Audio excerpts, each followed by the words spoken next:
Assalamualaikum teman-teman, apa kabar? Ketemu lagi dengan saya Bu Sri. Semoga kalian selalu sehat walafiat, selalu dalam lindungan Allah, selalu diberikan kemudahan, keberkahan, keselamatan serta kebahagiaan oleh Allah Subhanahu wa taala. Teman-teman, terima kasih banyak untuk like, komen dan share-nya ya. Terima kasih banyak.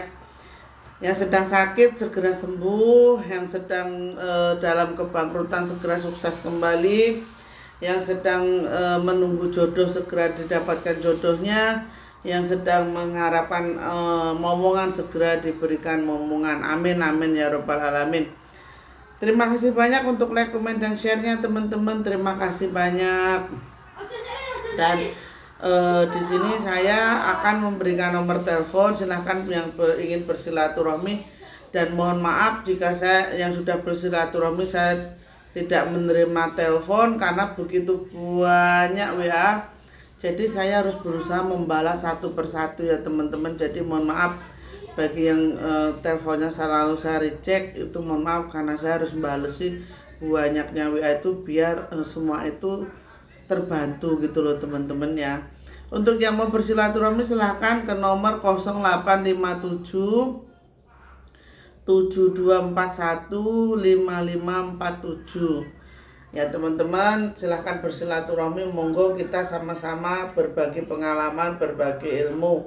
Tidak ada namanya guru atau murid, kita sama-sama belajar ya teman-teman.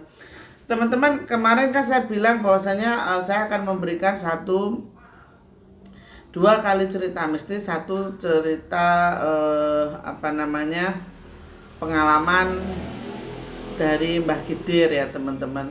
Sekali lagi saya bilang di sini saya tidak bertemu Nabi Kidir, saya bilang bertemu Mbah Kidir. Jadi untuk Pak Kiai yang kemarin ke rumah saya katanya saya membodohi umat mana yang saya bodohin dan mana saya pernah bilang bahwa saya bertemu Nabi Kidir.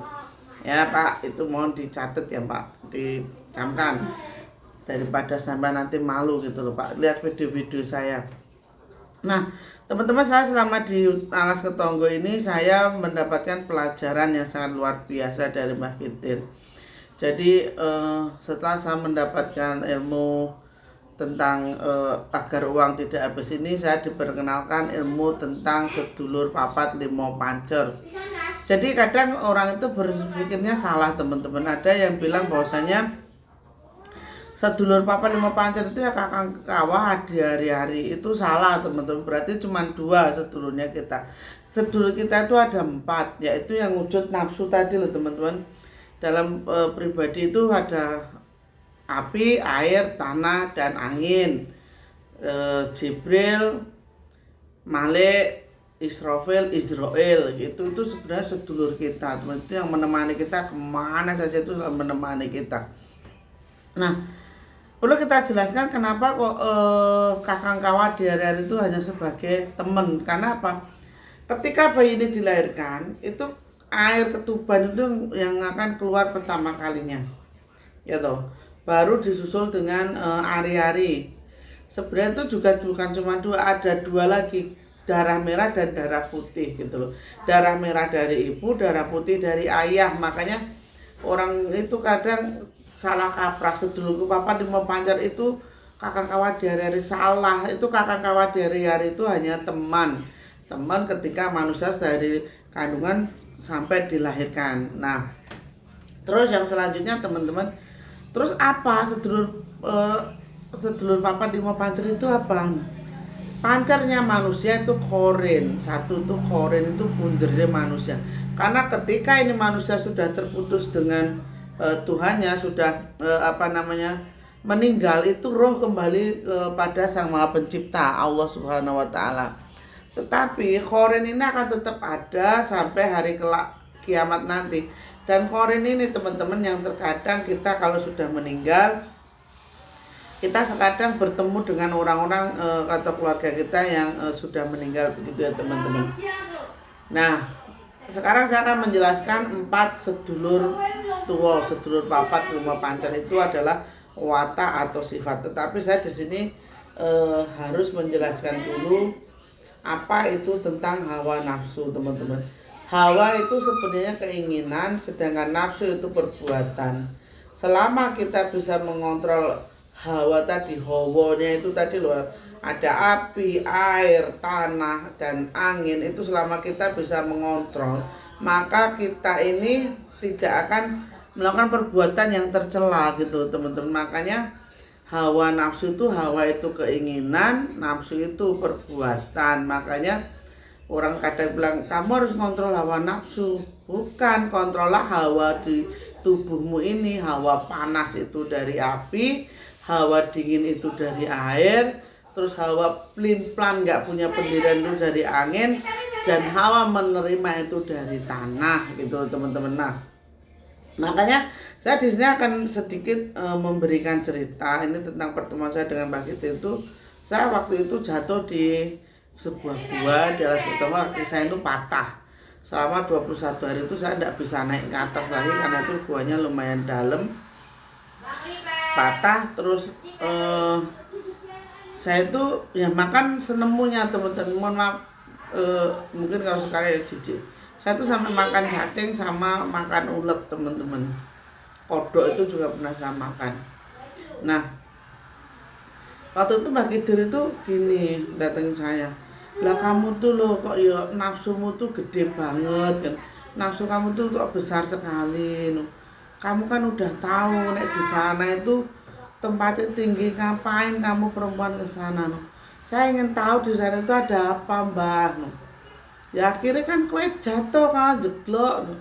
Iya Mbak, saya salah, saya bilang gitu. Mbak gitu tuh saya tuh bawa pisang banyak banget. Ya ini wes kui makanan orang kena dipangan kui, katanya nggak boleh dimakan itu. Terus saya, Mbak lewat mana Mbak? Saya mau naik. Ya nggak bisa, kamu harus di sini dulu sampai sembuh kakimu, katanya gitu. Akhirnya di situ Mbah gitu itu menjelaskan saya tentang hawa nafsu itu tadi teman-teman. Kue kita kandani, saya bilangin nafsu manungsa itu ada 4 katanya gitu. Apa Mbah? Siji nafsu amarah itu, nafsu amarah itu dari hati, warnanya itu merah katanya gitu. Kui ayat Quran surat Yusuf ayat 53 lah. Kowe kok nek wis bali sok mbah kapan surat Quran surat Yusuf ayat 53 ki wacane nengno gitu. Kamu baca, kamu cermati bener apa ndak gitu. Itu bahwa itu menyimpulkan amarah gitu. Lah kowe simbole itu simbolnya merah gitu. Itu perwujudannya sebagai hati. Kamu kalau hatimu itu marah, maka seluruh tubuhnya akan berbuat kejahatan gitu. Oh gitu ya Mbah. Yo makanya hati ki daging cilik neng kudu dijogo, kata hati. Hati itu harus dijaga, kata gitu teman-teman. Terus ping pindhone yang kedua itu nafsune menungso itu ada nafsu aluamah, kata gitu. Nafsu aluamah kuwi perwujudannya Quran surat Qiyamah ayat kedua, katanya gitu. Quran surat Qiyamah ayat kedua. Lah kuwi simbole kuwi pikiran. Tegese apa pikiran kuwi kuwi dadi kuwi nek wis nglakoni kaya ngono kuwi bimbang, kuwi mau malaikat apa namanya, saya nggak usah sebutin malaikatnya teman-teman. Jadi kowe nek wis nglakoni kaya ngono kuwi wis amaremu kedhuwur, kowe wis nglakoni itu ndak sing ora apik. Akhire pikiranmu bimbang, kuwi simbole kuwi angin katanya gitu. Apa namanya? Aduh, padahal teman-teman enggak tahu nih.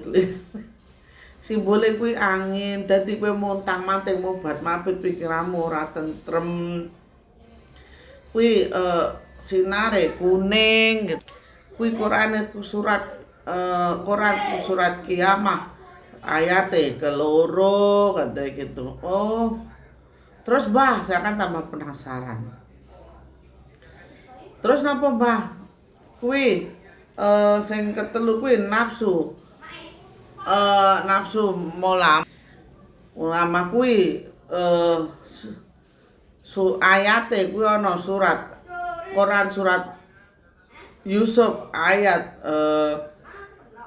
15 ayat 8 gitu. Quran surat Yusuf ayat 8 kuwi jenenge kolbu. Amarga Allah tansah maringi bimbingan, Allah tansah maringi wejangan kowe kuwi ngerti salah ngerti bener, kuwi jenenge kolbu. Kuwi Quran surat Yusuf ayat 8 kuwi simbole banyu air itu mengalir dari tempat yang tinggi. Ndak ada kok air itu dari tempat yang rendah menuju ke tempat tinggi, itu ndak ada. Itu warnanya putih gitu, warnanya putih. Jadi amarah itu simbolnya api, warnanya merah. Aluamah itu dari hati, kok dari hati. Pikiran itu simbolnya warna kuning. Pikiran itu angin, karena terus yang ketiga itu al-muhamah itu dari angin, dari air, warnanya putih. Nah, terus yang terakhir itu apa, Mbak? Yang terakhir kuwi nafsu mutmainah. Nafsu mutmainah itu tegese nafsu yang nrimo, kata gitu, nrimo dan selalu pasrah dengan keadaan yang diberikan oleh Gusti Allah, katanya gitu. Terus saya bilang, lah simbolnya apa, Bang? Simbolnya kuwi lemah, tanah. Kuwi Qur'ane surat Fajr ayat 28. Lah kuwi warnane ireng, katanya gitu. Lah berarti abang niku geni. Allahumma sholli ala sayyidina wa ala sayyidina. Allahumma sholli ala sayyidina.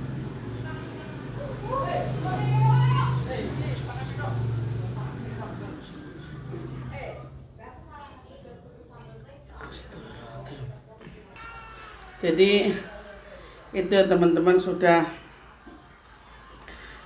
paham semua ya. Jadi api itu amarah. Terus apa namanya,